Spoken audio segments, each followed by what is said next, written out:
Star Trek Bridge Crew, the final frontier. Today, we will be going over the missions on how to play the tutorial of the game for every station. So let's go ahead and select training and start.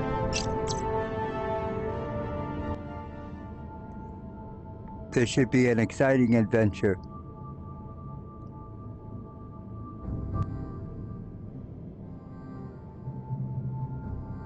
Welcome to the Starfleet Training Simulator.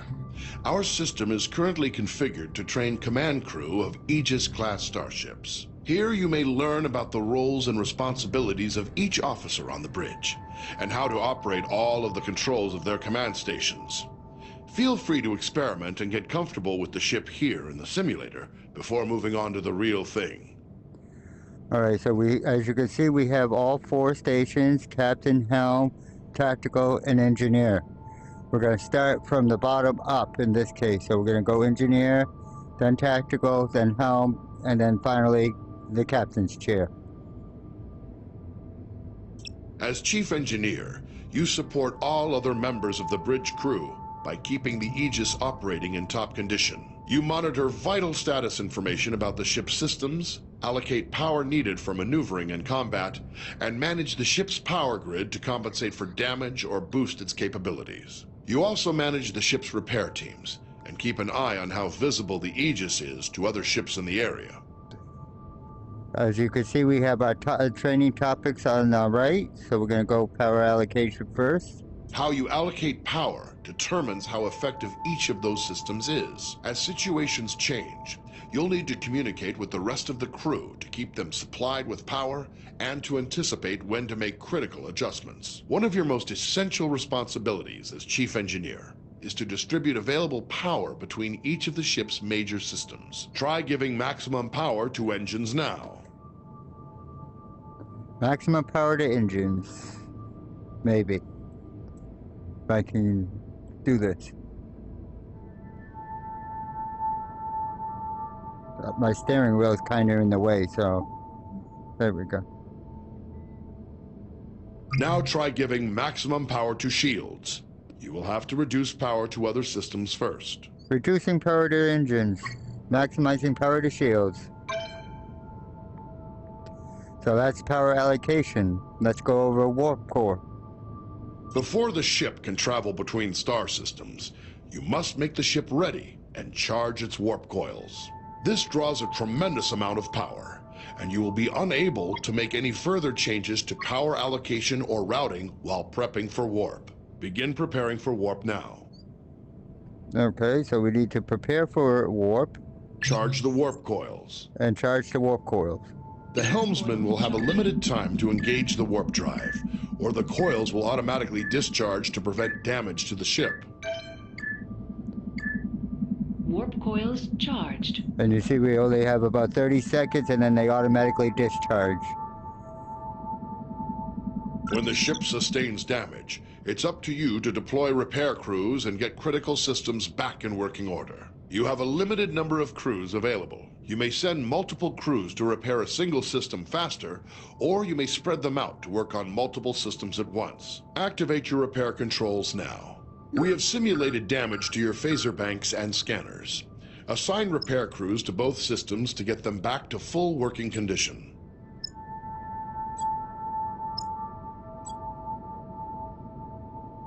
So we put 2 on phasers and 1 on scanner.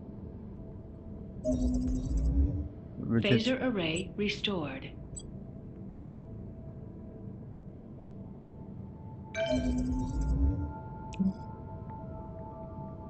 So that's the repair systems.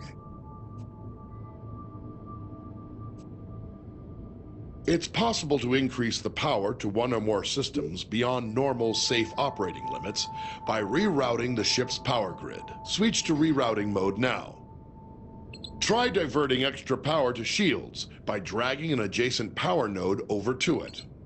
You have increased maximum shield strength by drawing some power from other systems. This situation is risky, though. The extra power flowing through those conduits could cause internal damage. When you use the rerouting system, you must keep an eye on the power grid and be ready to make changes as needed.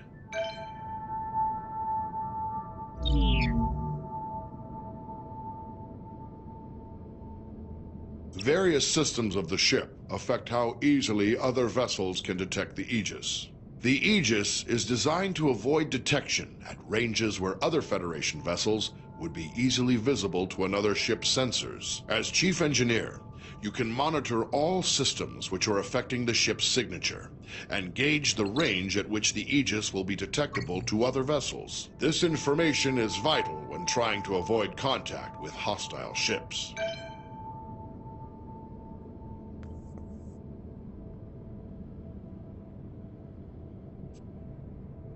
All right, we're gonna only do this one once, which is the help overlay.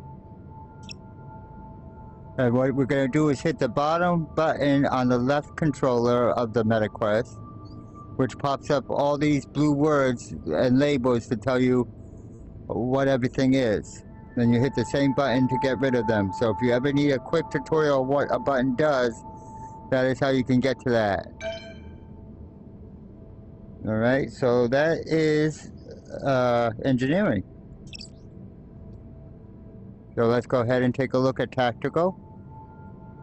As the tactical officer, you are in charge of the ship's weapons, defenses, and scanners. In combat situations, you must coordinate with the rest of the bridge crew to protect the ship and deal with any threats to it. But you also have a crucial role in non-combat situations. It is the tactical officer's responsibility to scan nearby ships and other objects in the environment to reveal vital information about them. Selecting targets. In order to scan anything or to fire on it, you must first target it. To select a target, simply select the appropriate icon on your map. Once you've selected a target, a display will show all currently known information about your selection. Target a nearby ship by tapping its icon on the map.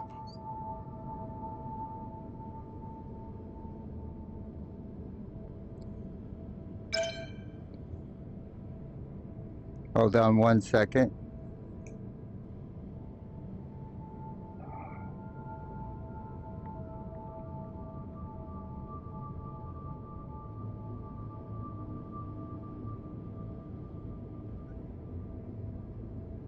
All right, so scanning. You will often need to scan a target to learn more about it, or to locate people or objects of interest in another vessel. Some objects are scanned with a simple, general scanning action. This happens automatically when the object is targeted. More complex objects, like other ships, can be scanned for specific properties, such as the locations of any weak points in a ship's system. When an object has many features to scan, scanning them all at once is much slower than scanning a single specific system. Scanning is required before it's possible to transport people or cargo off of another vessel, or before being able to target weak spots of an enemy's ship systems. Target a nearby ship by tapping its icon on the map. Here you can select what systems you want to scan. Scanning a single system will always be faster than scanning multiple at once.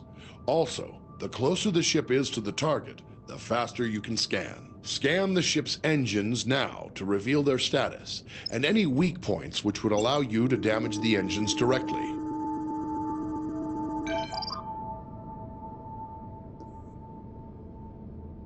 We're gonna go over shields. As tactical officer, you have control over raising and lowering the ship's shields. When raised, the shields will charge up to maximum strength over time. They are your best defense against damage to the ship. When shields are lowered, or down to 0 strength, any damage to the ship may cause serious harm to onboard systems, or even loss of life to your crew. When shields are raised, the chief engineer can direct power to them to increase their effectiveness. Raise the shields now. There is a delay while power is channeled into the shield emitters before the shields come online. In a combat situation, remember that you need to raise shields before the enemy fires.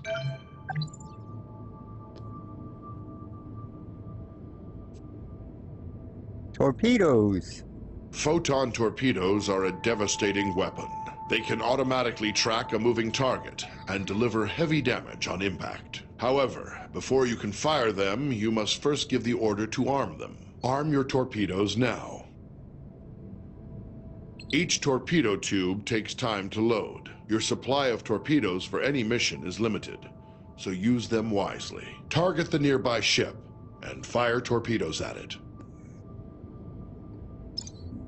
So this yellow ring going around is the torpedo's arming, and we can't fire until it's complete. If we try to fire, it won't do nothing. See?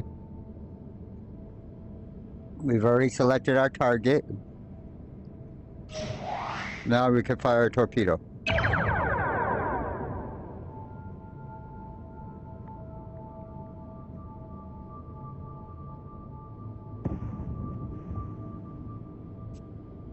Phasers are a versatile energy weapon. They continually charge over time, and when fully charged, your phaser banks hold enough energy to fire multiple shots at your target. Phaser banks automatically track your target, but only if it is within the indicated firing arc and within the current range of your weapon. The effective range and damage of your phasers is controlled by the amount of energy the chief engineer allocates to them. Target the nearby ship and fire phasers at it.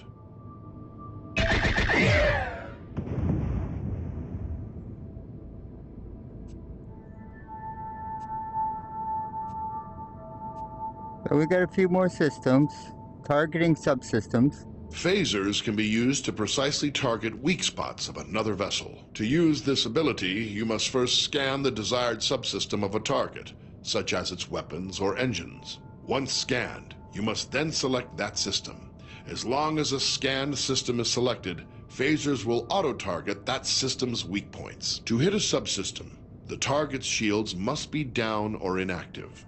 Second, your ship must be correctly facing the targeted point. If the target's shields are raised, or you are attacking from the wrong angle, firing in subsystem targeting mode will do minimal damage. When dealing with other ships, targeting individual systems is a good way to disable them or neutralize a threat without outright destroying the ship. This may sometimes be necessary to accomplish your mission objectives. Target the nearby ship and scan its weapons systems.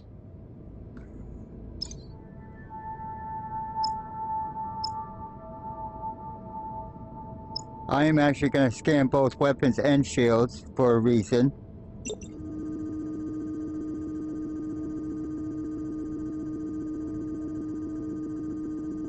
Now select the ship's weapon systems to lock on to their weak points. Your phasers are now in subsystem targeting mode. Fire them for a precision attack. Until the target's shields are down, you will not be able to hit the targeted system. But I'm going to take down the targeted system shields by doing skipping a little bit ahead, which we will cover in another step or two. I'm going to disable this one's shield. Oh, actually, I disabled his weapons. So now I have to wait 20 seconds. I disabled the wrong system. I disabled the wrong system.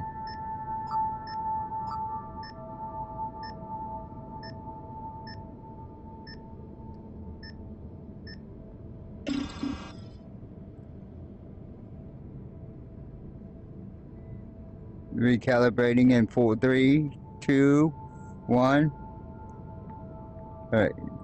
Disrupt his shield.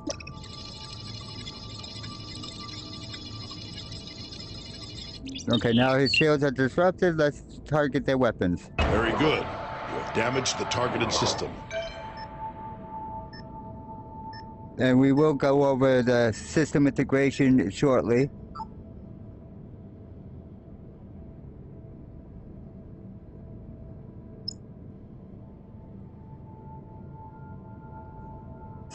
Ship's signature.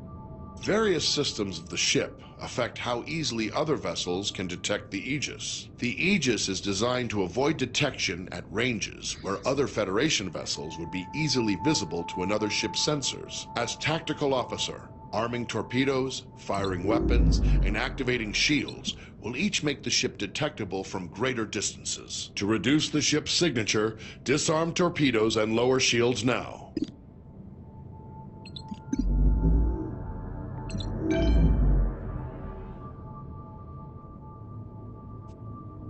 All right, now we're going to do the system intrusion that we just did before. So this will show you how to do it. The Aegis's prototype remote intrusion system can be used to send encoded signals and disrupt critical systems of other ships. Before it can be used, the tactical officer must scan the target. Once a scanned target is selected, an intrusion into its control systems is attempted via an automated routine. If successful, you may then choose to attempt any of the available disruption routines to temporarily cripple a specific system. Activate the remote intrusion system. Target a nearby ship by tapping its icon on the map.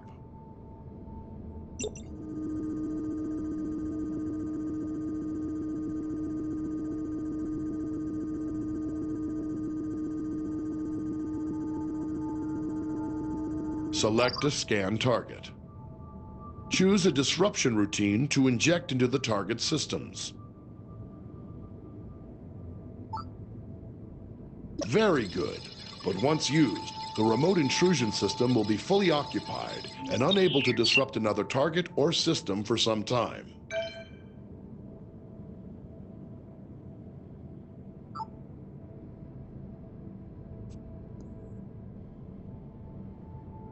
Your ship is equipped with standard transporters for beaming objects or personnel aboard from other vessels or locations. Transporting first requires the tactical officer to scan the target vessel or location. If any mission-critical items or personnel to transport, the target will appear on the transporter interface. It will take time to acquire a lock-on before you can beam, and you must remain in range for the lock to succeed. The transporter cannot penetrate through your ship's own shields or those of another ship, so you must coordinate with tactical to make sure your shields are down when you need to transport. If you are attempting to beam something from a hostile vessel, your crew will first have to disable its shields. Activate the transporter interface.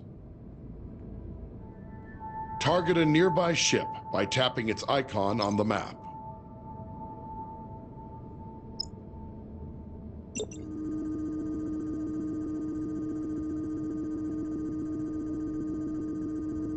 Select the damaged ship from the list of targets. Lock on to the survivors aboard the ship to prepare for transport. To lock on, your ship must be in transport range and unshielded. The target's shield, if any, must also be down.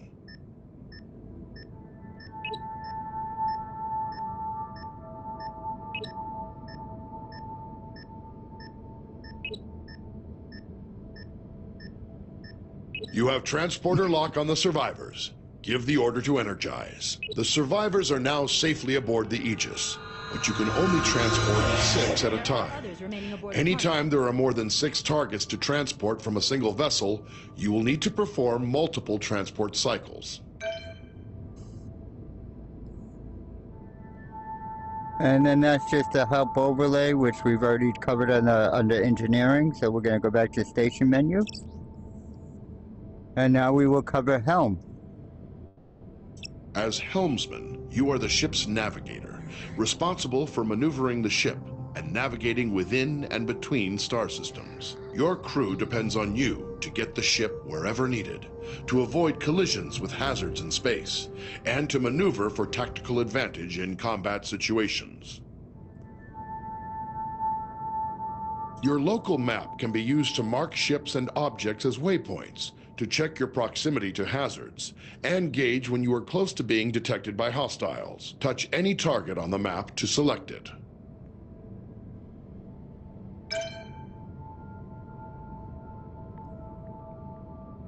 Your basic maneuvering controls allow you to give the ship forward or reverse thrust, to steer the ship to port or starboard, and to move the ship up or down on its vertical axis. The amount of thrust you can give depends on the amount of power your chief engineer allocates to engines. The more power your engines have, the more responsive the ship will be. Maneuvering controls are only available when your local map view is active. The throttle controls your speed and also allows you to reverse or make a full stop.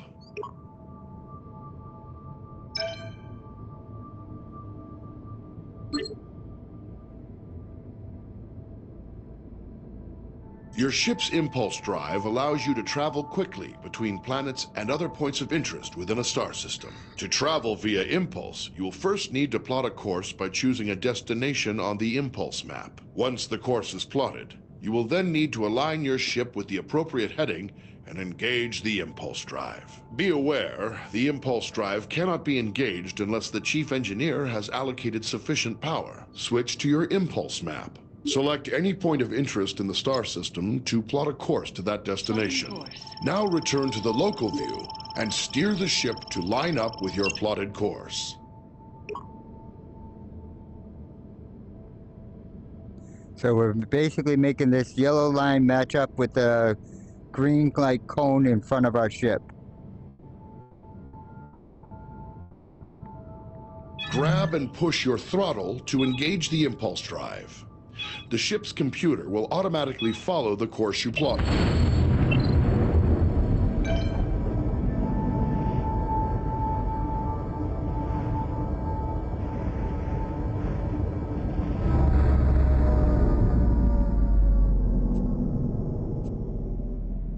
The ship's warp drive can distort space around the ship to propel it faster than light across the vast distances between star systems. The tremendous amount of energy needed for warp travel will require you to coordinate closely with the chief engineer. To travel by warp, it is your responsibility to plot a course by selecting a star system on your warp map. When the course is plotted, you will need to align the ship with the proper heading. Before you can enter warp, your chief engineer will have to prepare the ship and charge the warp coils. Open your warp map now.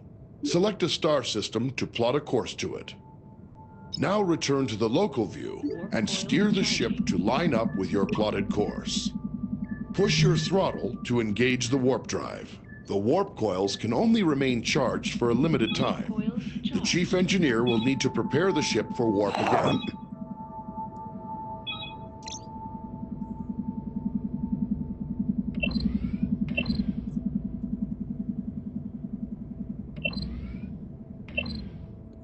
Oh, now we gotta do it again. Warp coil discharge. Warp coil charge is about to dissipate.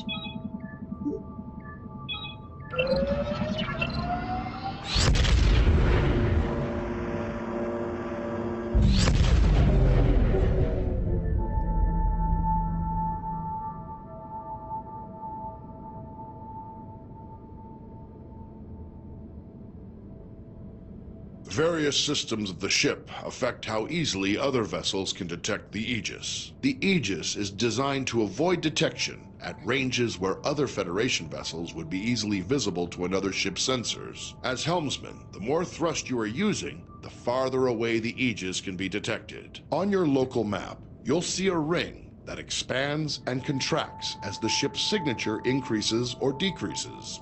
When other ships come within that ring, they will detect the Aegis.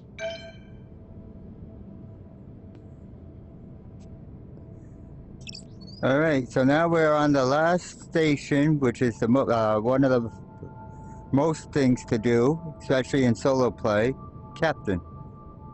As captain, you are in overall command of the crew.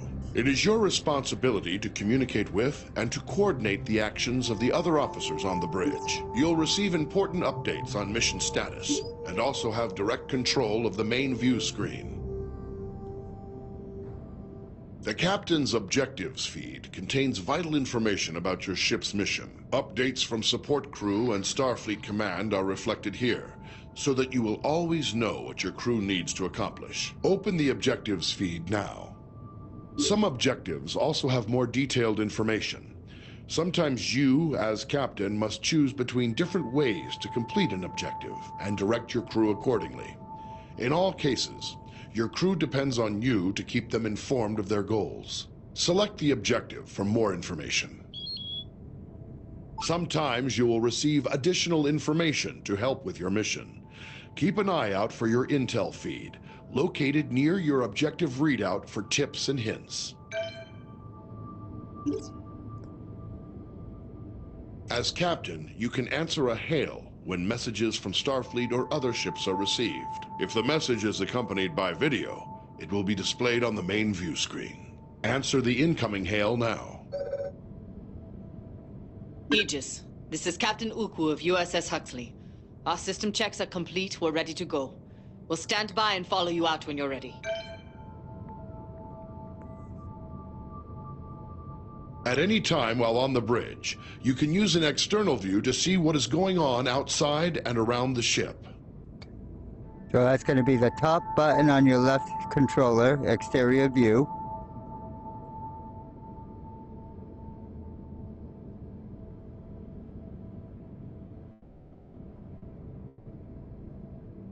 And you can turn around all around you.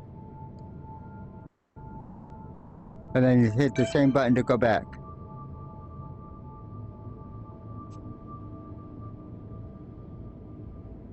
As captain, you can access basic information about your ship's status. Open your status displays now. The status information available to you is helpful, but no substitute for the more detailed knowledge of your chief engineer.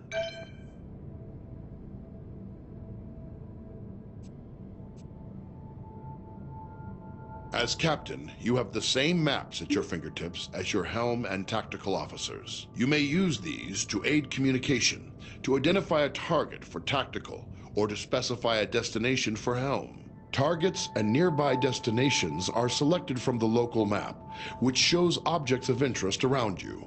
Open the local map view. Now touch any object on the map to select it as your target. Some orders you give to the crew require you to first designate a target or destination, exactly as you just did.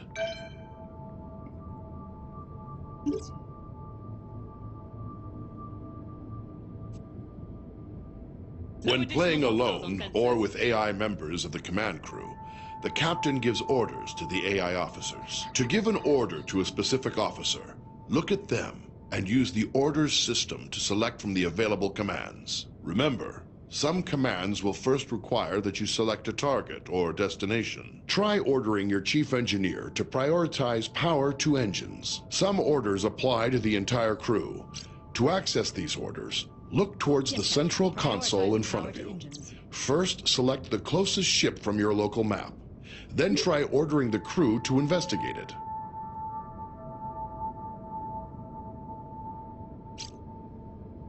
Acknowledged. Maximizing power to engines.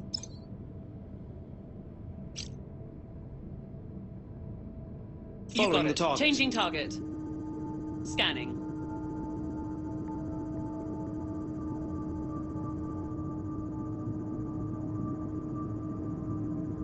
Full scan complete.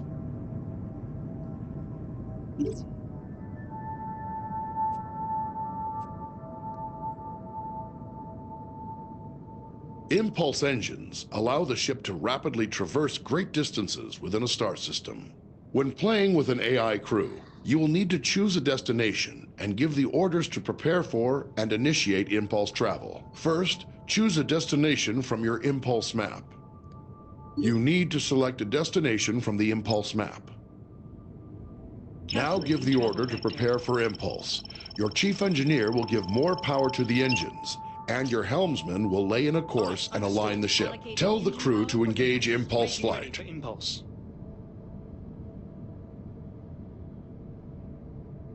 Course plotted. Aye, aye, Captain.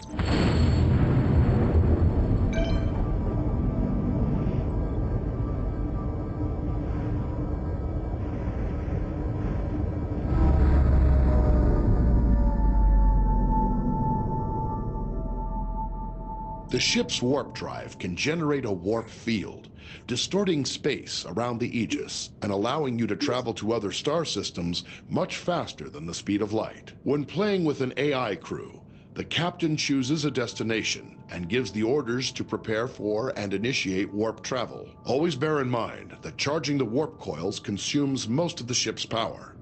The Aegis will not be able to maintain a full combat stance during these critical seconds. To go to warp, first choose a destination from your warp map. You need to select a destination from the warp map. Now give the order to prepare for warp.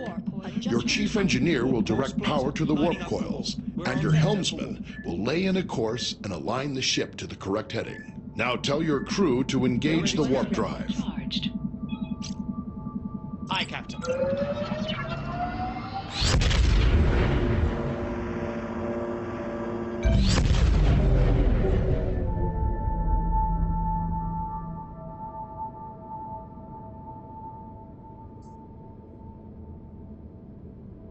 Captains have control of the main view screen. You may choose to display any of several different overlays on the view screen, with information about your ship's system status. Try the different views and overlays available. Open your view screen controls now.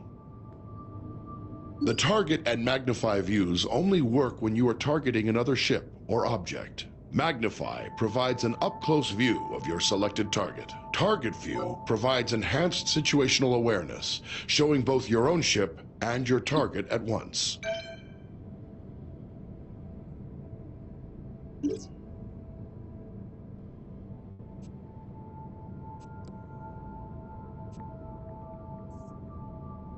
Sometimes, as captain, you may wish to take temporary control over another command station. This allows you to perform any of the functions of that role, then return to the captain's chair when ready. You cannot, however, take control of a station currently being operated by another player. To take control of another station, look at any of your AI command crew and activate Orders mode. Now choose the Take Over option. You can return to the captain's chair at any time by tapping the Orders mode button again.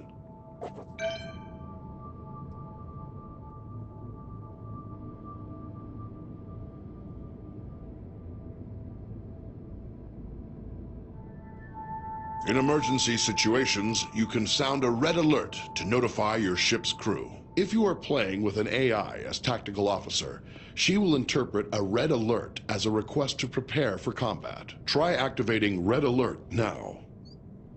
Aye, aye, Captain. Shields up. Arming torpedo. And that is the tutorial for all 4 stations for Star Trek Bridge Crew. Secure from red alert. Thank you for watching this video. I hope it was helpful. Make sure you're subscribed and hit that like button. We will be doing some gameplay on this game from the very first mission, hopefully all the way through to all the missions. Again, thank you for watching and stay safe out there.